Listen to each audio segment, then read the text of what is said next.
بسم اللہ الرحمن الرحیم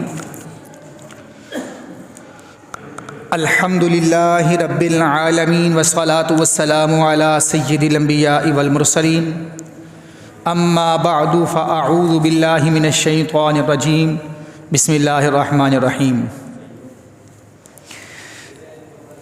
ان اللہ وملائکتہ یصلون علی النبی یا ایہا الذین آمنوا صلوا علیہ وسلموا تسلیما اللہم صلی علی سیدنا و مولانا محمد وعلی آل سیدنا و مولانا محمد وبارک وسلم وصلی علیہ صلاۃ و سلاما علیک یا سیدی یا رسول اللہ اللہم رب اشرح لی صدری ویسر لی امری واحلل عقدۃ من لسانی یفقهوا قولی واجعل لی وزیرا من اہلی اللہم رب زدنی علما نافعا سبحانک لا علم لنا الا ما علمتنا۔ سابقہ دو جمعہ مبارک معاشرتی زندگی کے اہم اصول، خاص طور پر ازدواجی زندگی پر بات ہوئی، طلاق کے اسباب، وجوہات وغیرہ کا تذکرہ ہوا، اور یہ دور پر فتن ہے اور اس میں مال کی حرص و ہوس بہت زیادہ پائی جاتی ہے، اور دارالافتاء میں آنے والے سوالات یا تو طلاق سے تعلق رکھتے ہیں یا وراثت سے،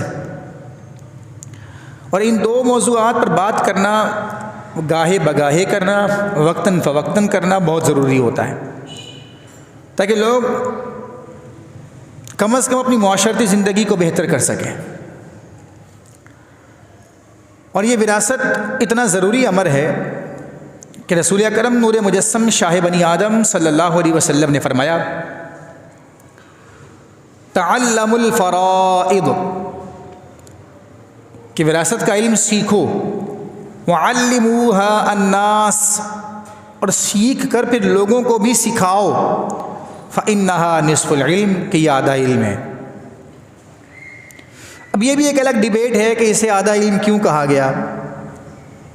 بعض نے یہ بھی کہا کہ آدھا علم اس لیے کہا گیا کہ انسان جس چیز کی فضیلت کو سنتا ہے اس کی طرف کھنچتا ہے، تو اسے آدھا علم کہہ کر اس کی فضیلت کو بیان کیا گیا کہ اس کی طرف کھینچو، وعلیکم السلام، اٹریکٹ کرو، سیکھو اسے۔ جیسے صفائی کے بارے میں کہا الطہور نصف الایمان، کما قال الطہور شطر الایمان، کہ صفائی نصف ایمان ہے، طہارت نصف ایمان ہے، وہاں یہ بھی کہا گیا۔ بعض نے یہ بھی کہا کہ انسانی زندگی کے دو مرحلے ہوتے ہیں، ایک زمین کے اوپر، ایک زمین کے نیچے، یعنی ایک دنیا کا اور ایک آخرت کا، اور وراثت میں لین دین کا تعلق زمین کے اوپر والے حصے سے ہے، زمین کے نیچے والے حصے سے نہیں ہے۔ اور انسانی زندگی کے دو مراحل میں سے ایک مرحلہ آدھا ہوا، اور اس کا تعلق آدھے حصے سے ہے، تو اس لیے اسے آدھا علم کہہ دیا گیا۔ اب یہ جو وراثت کہتے ہیں، پہلے اس کی تعریف سمجھ لینا بہت ضروری ہے کہ وراثت ہے کس بلا کا نام، تاکہ ہم آگے والے گفتگو کو سمجھ سکیں۔ وراثت، وعلیکم السلام، وراثت دراصل اس مال، پراپرٹی، جائیداد، چیز کو کہتے ہیں جسے انسان چھوڑ کر مر جائے، چاہے وہ کپڑے ہیں، جوتے ہیں، موبائل ہے، گھڑی ہے، گھر ہے، گاڑی ہے، بینک بیلنس ہے، کچھ بھی ہے، مرتے وقت جو چیز انسان کی ملکیت میں ہے، جیسے ہی مرے گا وہ سارے کا سارا مال، پراپرٹی، جائیداد، بینک بیلنس، سارا وراثت کہلائے گا۔ اور جسے یہ وراثت ملے، جس کے حصے میں آئے، اسے کہتے ہیں وارث۔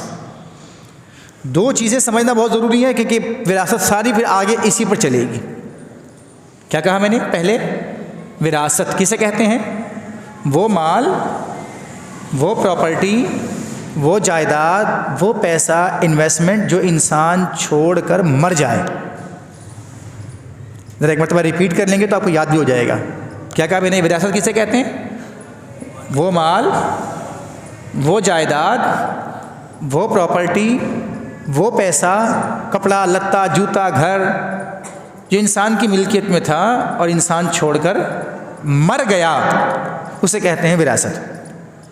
اور شریعت جسے دینے کا کہے گی، اسلام جسے دینے کا کہے گا، وہ کہلائے گا وارث۔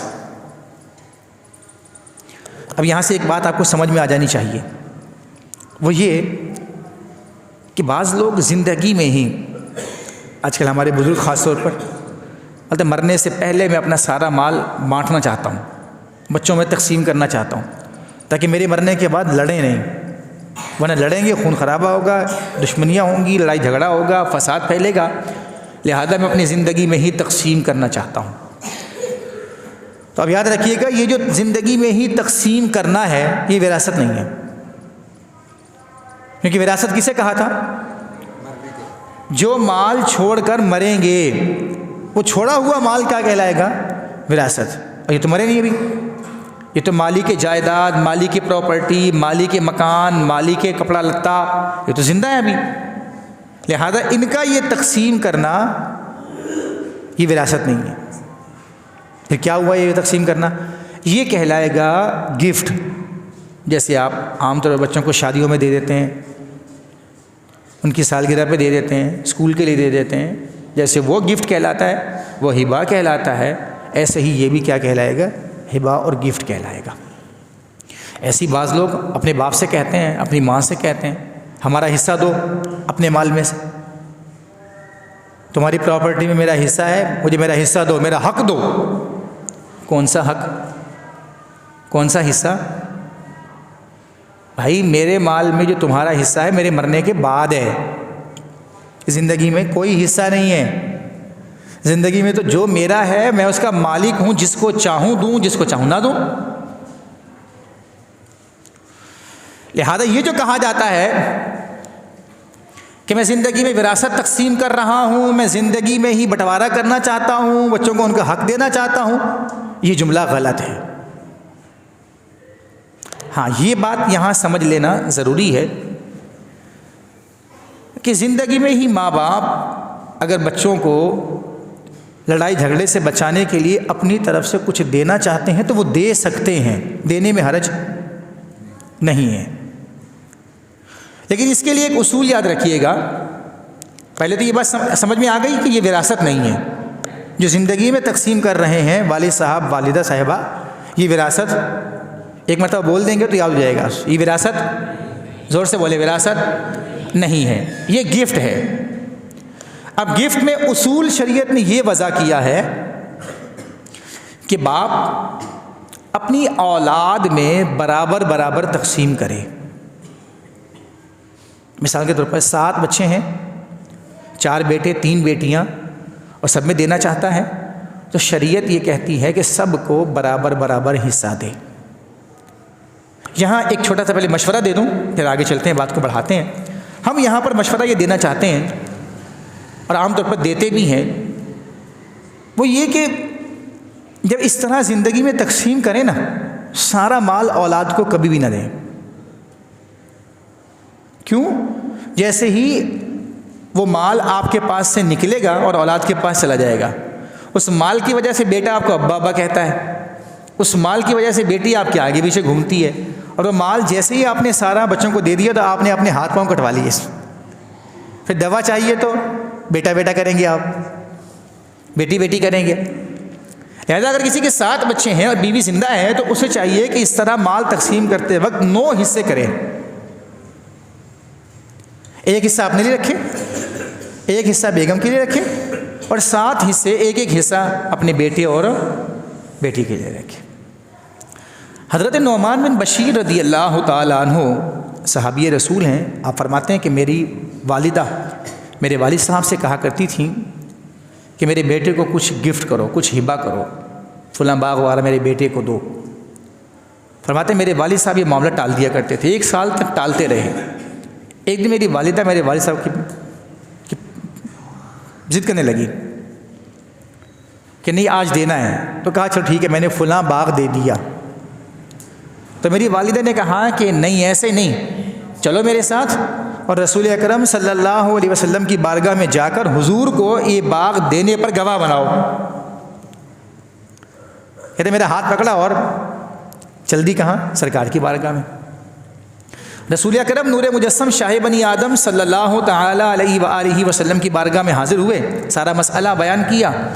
تو رسول اکرم نور مجسم شاہ بنی آدم صلی اللہ علیہ وسلم نے فرمایا اَكُلُّهُمْ وَهَبْتَ لَهُ مِثْلَ هَذَا، میرے والد صاحب سے کہا کیا تیری اور اولاد ہے تو تو نے سب کو ایسے ہی ایک ایک باغ دیا ہے؟ ایسے ہی جتنا اس کو دیا اتنا ہی سب کو دیا ہے؟ قالا، میں نے عرض کی یا رسول اللہ صلی اللہ علیہ وسلم لا، نہیں میں نے سب کو تو برابر نہیں دیا. ایک اور روایت میں ہے، یہاں کے الفاظ یہاں ختم ہو جاتے ہیں کہ مجھے اس معاملے پر گواہ نہ بناؤ. ایک دوسری روایت میں سرکار نے فرمایا کہ آیا سرک ان یکون الیک فی البر سواء، تو چاہتا ہے کہ تیری جتنی اولاد ہے تیرے ساتھ حسن سلوک کرنے میں سارے برابری والا رویہ اختیار کریں؟ اور اس کی بلا، یا رسول اللہ بالکل میں چاہتا ہوں. فرمایا کہ فلا اذن، پھر تو ایسا نہ کر کہ ایک بیٹے کو دے رہا ہے باقیوں کو نہیں دے رہا. جس کو دے گا وہ تو تجھ سے محبت کرے گا، اور جس کو نہیں دے گا وہ تجھ سے نفرت کریں گے، تو اسے کھینچ جائیں گے، دور چلے جائیں گے. لہذا سب کو برابر برابر دو. فلہذا اصول یہ بنا کہ زندگی میں اگر کچھ آپ ڈسٹریبیوٹ کرنا چاہتے ہیں، بچوں میں تقسیم کرنا چاہتے ہیں، اور ہم نے پہلے بتا دیا کہ یہ وراثت تو ہے نہیں، یہ تو ہے گفٹ، یہ تو ہے ہبہ، سارے بچوں میں برابر برابر تقسیم کر دینا چاہیے. ہاں ایسا ہوتا ہے کہ بعض اوقات کہ بعض بچے زیادہ ضرورت مند ہوتے ہیں. یہ 7 بچے ہیں، 5 ذرا سیٹل ہے، ایک بہت غریب ہے، کمزور ہے، ایک معذور ہے. تب معذور اور غریب کو زیادہ چاہیے اور 5 کو کم چاہیے. اس معاملے میں اگر والد صاحب چاہیں کہ ان 2 کو تھوڑا زیادہ دے دیں اور باقی 5 کو کم دے دیں، تو یہاں شریعت نے اختیار دیا ہے. یا کوئی بچہ زیادہ نیک ہے، ماں باپ کی زیادہ خدمت کرتا ہے، اسے دینا چاہتے ہیں تو بالکل دے سکتے ہیں. لیکن عام حالت میں بچوں کے درمیان جتنا مال تقسیم کریں برابر برابر کریں. بلکہ رسول اکرم صلی اللہ علیہ وسلم نے اولاد کے درمیان مساوات، برابری کا جو اصول بیان فرمایا، اس میں یہ بھی فرمایا کہ ایک بچے کو پیار کرو تو دوسرے کو بھی پیار کرو. اور ہمارے ہاں جو خرابیاں پائی جاتی ہیں معاشرے میں، ان خرابیوں میں سے ایک خرابی یہ بھی ہے، باپ کہے گا یہ بچہ میرا لاڈلا، اور ماں کہے گی یہ والا میرا لاڈلا. باقی کس کے لاڈلے؟ وہ بیچارے ساری زندگی یہی سوچ کے مر جاتے ہیں ہم کس کے لاڈلے. عام طور پر ہوتا یہی ہے کہ بڑے والا ابا کا لاڈلا ہوتا ہے، اور جو چھوٹے والا ہوگا وہ اماں کا لاڈلا ہوگا، اور بیچ والے سارے بیچارے ایسے ہی گھوم رہے ہیں اور بار بار اس کا اظہار بھی کرتے ہیں. بلکہ مجھے تو ایک بچے نے کہہ بھی دیا کہ جب میں پیدا ہوا تو میرے گھر والے، میرے ماں باپ میرے پیدا ہونے سے خوش نہیں تھے، اور مجھے اس بات کا ساری زندگی سے افسوس ہے. اور دیکھیں کتنی ناانصافی کی نا، کہ بتا بھی دیا، اس سے بار بار گا بھی دیا. اب بعضوں کا بچہ مسکرا رہا ہوتا ہے، ہنسمکھ ہوتا ہے، زیادہ سیریس نہیں لے رہا ہوتا، لیکن ماں باپ نے بتا دیا اور وہ ساری زندگی کے اس کے دل میں بیٹھ گئی. لازمی تو نہیں کہ جو مسکرا کر ہماری بات کو سن رہا ہے اسے ہماری بات پسند بھی آ گئی یا وہ برداشت کر گیا، اندر کیسی لگی پتہ تو نہیں ہے یہ بات. تو لہذا یہ ناانصافی نہ کی جائے بچوں کے ساتھ، لین دین میں بھی بچوں کے ساتھ برابری والا اصول اختیار کیا جائے. باہر کیف پھر اگر کسی نے برابر برابر دینا تھا اور نہیں دیا تو فقہا فرماتے ہیں کہ اگر کسی بغیر وجہ کے برابر برابر نہیں دیا تو وہ بعض صورتوں میں گناہ گار تو ہوگا، لیکن باہر کے جس کو دیا وہ حقدار ٹھہرے گا. یہاں ایک مسئلہ اور بھی یاد رکھیے گا، ہمارے لوگ دے دیتے ہیں زندگی میں، دیتے ہیں، دینے کا طریقہ یہ ہوتا ہے چل بھائی یہ جاوید تیرا، یہ شمشاد تیرا، انور یہ تیرا، قمر یہ تیرا، امجد یہ تیرا، اصغر یہ تیرا. بس یہ کہاں اور ابا جی نکل لی ہے. یہ 20 کیسز اس طرح کے سامنے آ جاتے ہیں، علیکم السلام، جن کیسز میں یہی مسئلہ ہوتا ہے کہ ابا نے یہ کہہ دیا تھا یہ رکشہ اس کا ہے، یہ موٹر سائیکل اس کی ہے، یہ پلاٹ اس کا ہے، یہ دکان اس کی ہے، اور ابا چل دی ہے اور بچے لڑ رہے ہیں. یہ طریقہ کار غلط ہے. اس طرح اگر کسی نے کہہ دیا تو یہ جس کے بارے میں کہا اس کا نہیں ہوگا. زندگی میں اگر دینا چاہتے ہیں تو اس کا پراپر طریقہ یہ ہے، پہلی بات تو یہ کہ جس کو دے رہے ہیں اگر وہ چیز جو دے رہے ہیں وہ نام کرنے کے قابل ہے تو اس کے نام کروائیں. جیسے گاڑی ہے، گھر ہے، دکان ہے، نام کرنے کے قابل نام کروائی جائے، پھر اسے قبضہ بھی دیں، پھر اسے اس چیز کو استعمال کرنے کا اختیار بھی دیں۔ تو چاہے چلا، بیچ، رکھ، کرائے پہ دے، تیری۔ پھر مالکانہ تصرف بھی اسے دیں کہ تو آج کے بعد اس کا مالک ہے، رکھنا ہے رکھ، توڑنا ہے توڑ، بیچنا ہے بیچ، ضائع کرنا ہے ضائع کر، یہ تیرا ہے۔ اور آخری چیز، اپنا استعمال بھی ختم کر دیں۔ یہ بھی غلطی ہوتی ہے ہمارے ہاں۔ ابا حضور اس گھر میں رہتے ہیں اور کہہ رہے ہیں چل بھائی شہزادے یہ مکان میں نے تجھے دے دیا۔ ابا اس میں تو آپ رہتے ہیں، چابیاں آپ کے پاس ہیں، تو بیٹے کو کیسے دے دیا؟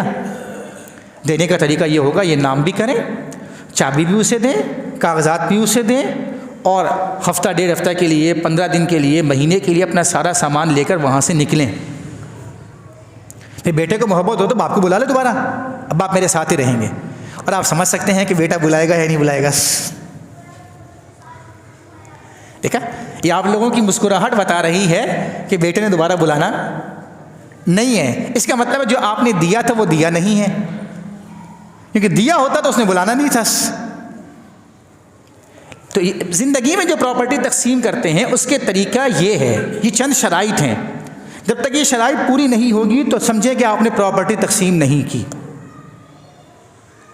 یہ خالی بس کہہ دیا۔ اور اگر کسی کے والد صاحب یہ کہہ کر چلے گئے، انتقال کر گئے، اور وہ اسی پہ لڑ رہا ہے تو غلط لڑ رہا ہے، اسے نہیں لڑنا چاہیے۔ اب وہ سارا مال وراثت ہے، شرعی اصولوں کی روشنی میں ترکے کی طرح، وراثت کی طرح تقسیم کیا جائے گا۔ پھر بعض لوگ ہمارے بچوں کو عاق بھی کر دیتے ہیں کہ دفع ہو جائے یہاں سے، شکل نہیں دیکھ تو آج کے ابا عاق ہے۔ تو یہاں یہ بھی یاد رہے کہ عاق کرنا کہتے ہیں نافرمان کرنا۔ عاق کا لفظی مطلب نافرمان ہوتا ہے۔ اب وہ خود نافرمانی کر کے تو نافرمان ہے وہ، ہم اسے نافرمان کیا بنائیں گے؟ وہ تو آلریڈی نافرمان ہے، لہذا ہم اسے نافرمان نہیں بنا سکتے۔ اور اسے جائیداد سے محروم کرنے کا حق باپ کے پاس نہیں ہے۔ یہ کہہ سکتا ہے باپ نے گھر سے نکال دے، میرے پاس نہیں آنا، اخبار میں خبر دے دے، اشتہار دے دے، کچھ بھی، کہ آنکھ ہے۔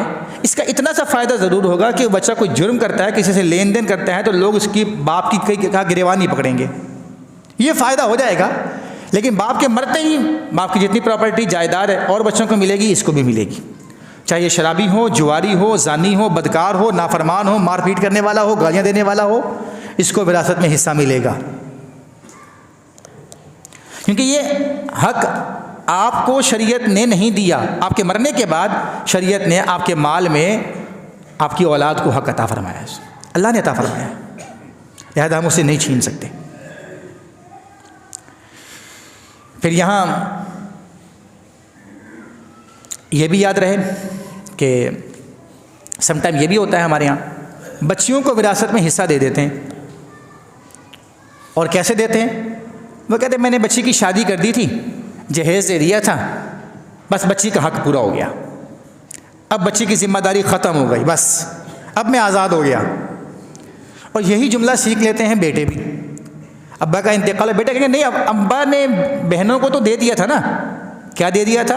جہیز دے دیا تھا، ابا نے ان کی شادی کر دی تھی، سونا دے دیا تھا ان کو، لہذا اب ابا کے مرنے کے بعد ابا کی جائیداد میں بیٹیوں کا حصہ کوئی ہے، بہنوں کا حصہ نہیں ہے ہماری۔ یہ غلط ہے۔ اس پپو سے پوچھو، بھولے سے، ابا نے تیری شادی میں ولیمہ کھانا نہیں کیا تھا؟ تیری شادی میں بارات کا خرچہ کس نے کیا تھا؟ تو نے جو اپنی بیگم کو منہ دکھائی دی تھی وہ کون لے کے آیا تھا؟ ابا کے پیسوں سے لے کر آئے تھے؟ اچھا، ابا نے تیری شادی میں خرچہ کیا تو تیرا حق ادا نہیں ہوا، اور بہن کا خرچہ حق ادا ہو گیا۔ اعلیٰ حضرت امام اہل سنت رضی اللہ تعالیٰ عنہ فرماتے ہیں، اگر کوئی اس طرح یہ تصور کرے کہ بہنوں بیٹیوں کا وراثت میں کوئی حق نہیں ہوتا اور انکار کرے، تو چونکہ قرآن کریم میں اللہ تبارک و تعالیٰ نے فرمایا یوصیکم اللہ فی اولادکم للذکر مثل حظ الانثیین، اللہ نے قرآن میں حکم دیا ہے کہ اللہ تمہیں تمہارے مال میں اپنی اولاد، تمہاری اولاد کے بارے میں حکم دیتا ہے کہ بیٹے کو بیٹی کے مقابلے میں دوگنا ملے گا، بیٹی کو ملے گا۔ اگر کوئی انکار کرے تو وہ کافر بھی ہو جائے گا، کیونکہ وہ قرآن کی آیت کا انکار کر رہا ہے، قرآن کے حکم کا انکار کر رہا ہے۔ لہذا بہنوں بیٹیوں کا جائیداد میں بالکل حصہ ہوتا ہے۔ یہاں پر ایک اور اصول بھی یاد رکھیے گا، ہمارے ہاں لوگ کیا کرتے ہیں، اچھا وراثت میں بعض لوگ تقسیم کاری میں لٹکا دیتے ہیں معاملہ، کہ ابا کا انتقال ہوا، پہلے تیجا کریں گے، چہلم کریں گے، سال 2 سال گزر جائیں گے، پھر کہیں جا کے وراثت کا بٹوارا ہوتا ہے۔ تو بات یاد رکھیے گا، جیسے ہی انسان مر جاتا ہے نا، اس کا سارا مال وراثت ہے، سارا مال۔ اب وراثت کی تقسیم، اس کے استعمال کرنا، مالی وراثت کو استعمال کرنے کے 4 درجے ہیں، 4 سٹیجز ہیں ترتیب سے۔ پہلا سٹیج تو یہ ہے کہ مرنے والے کے کفن دفن کا انتظام اس کے مال سے کیا جائے سنت کے مطابق، بہت ہائی فائی شائی نہیں۔ اس کے بعد جو مال بچ جائے اس میں اس کا قرضہ ادا کیا جائے، جتنا بھی قرضہ ہو سارا، اگر سارا مال قرضے میں لگ جائے تو پھر سارا مال قرضے میں جائے گا، چاہے 1 روپیہ نہ بچے۔ پھر تیسرا، میت نے اگر کوئی وصیت کی ہے تو بچے ہوئے مال کے 3 حصے کیے جائیں گے، تیسرے حصے میں وصیت پوری کی جائے گی، جتنی بھی وصیت پوری ہو جائے۔ پھر اس کے بعد جو 2 حصے بچیں گے یا زیادہ بچیں گے، ان حصوں کو ورثاء میں تقسیم کیا جائے گا۔